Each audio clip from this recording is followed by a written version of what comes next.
So in 1959 he started at Liverpool, and as you say, they were in the second division. They were going nowhere. The training ground was a shambles. Anfield wasn't a particularly nice ground to go to. They had a lot of average players. It just was such a far cry from what from the history. I mean, you look back at the history of the club, and it is a wonderful history. And he really got things going there. He felt immediately at home. He sensed, a real kinship with the supporters, and of course, he had a great backroom staff, the boot room boys, Bob Paisley and Joe Fagan. And he said that he got rid of all the deadwood at the start. He said, within a month, I'd put down 24 names of players I thought should go, and they went inside of a year.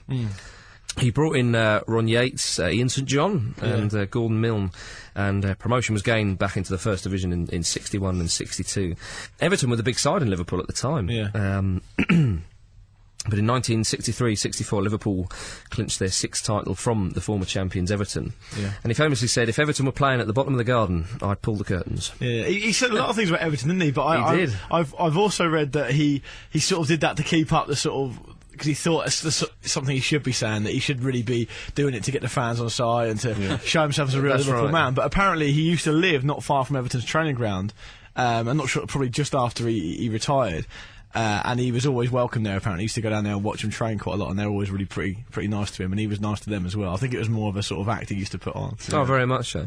Well, they won the FA Cup in 1965 and won the title again in 65-66. They lost the final of the Cup Winners' Cup to Borussia Dortmund, though. But that was kind of like the team of the 60s, because the team of the 60s is the team of the 70s. Very different eras under Shankly. And in the 70s, he brought in some new faces. Kevin Keegan, Larry Lloyd and Ray Clements, amongst others. Keegan was a bit of a player. Absolutely. It's easy to forget that, because Keegan's a bit of an awkward man. He's actually a superb player, a brilliant footballer. He was the European Player of the Year, wasn't he, at one point? Twice, I think. Incredible player. The best bicycle kick I ever saw scored was from him, and it was disallowed. The goal was disallowed for like offside or something, but it was just a beautiful bicycle kick from the edge of the area. He's a brilliant footballer, unbelievable. Well, Shankly told Kevin Keegan when Liverpool were playing West Ham United. He said before the game, he said, son, I've just seen that Bobby Moore. What a wreck. He's got bags under his eyes, he's limping, he's got dandruff, and it looks as though he's been to a nightclub yet again.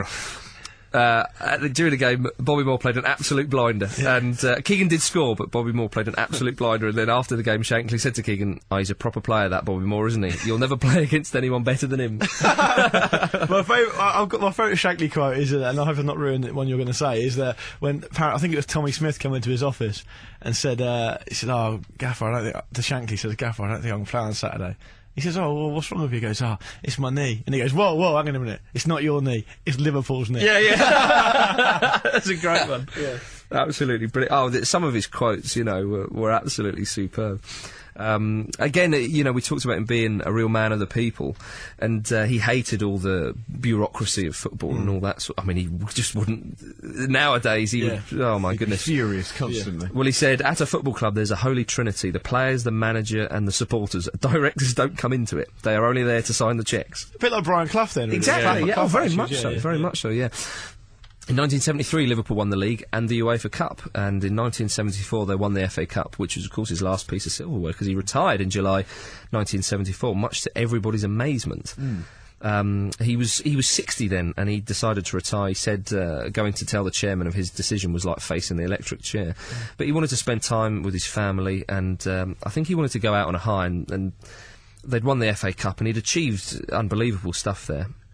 However, when the news of his resignation first emerged, the fans just went mental. They couldn't understand it, and local factory workers threatened to go on strike, and just the whole thing just went off. Really, very similar to when Tony Adams left Pompey, actually.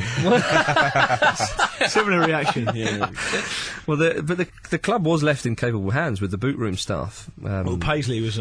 Paisley there. There was that the boot room club, was it, after the game?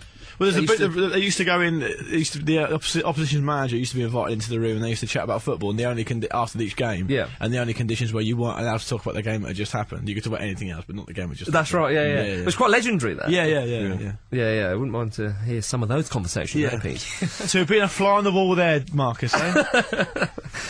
Unfortunately, when he left Liverpool, he got a little bit of stick, and some of the fans weren't happy with him at all.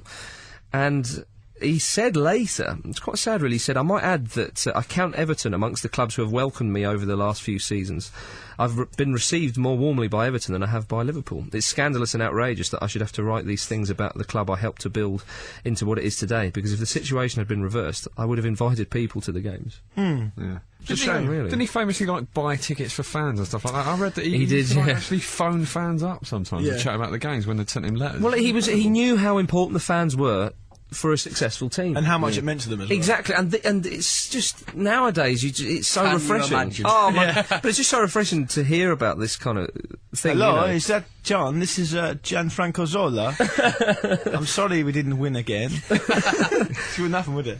Well, it was the one particular example where he did buy a fan a ticket was the 1976 UEFA Cup final, second leg in Bruges, I think it was, and a fan came over and said he didn't have a ticket, so Bill Shankly went and bought him one.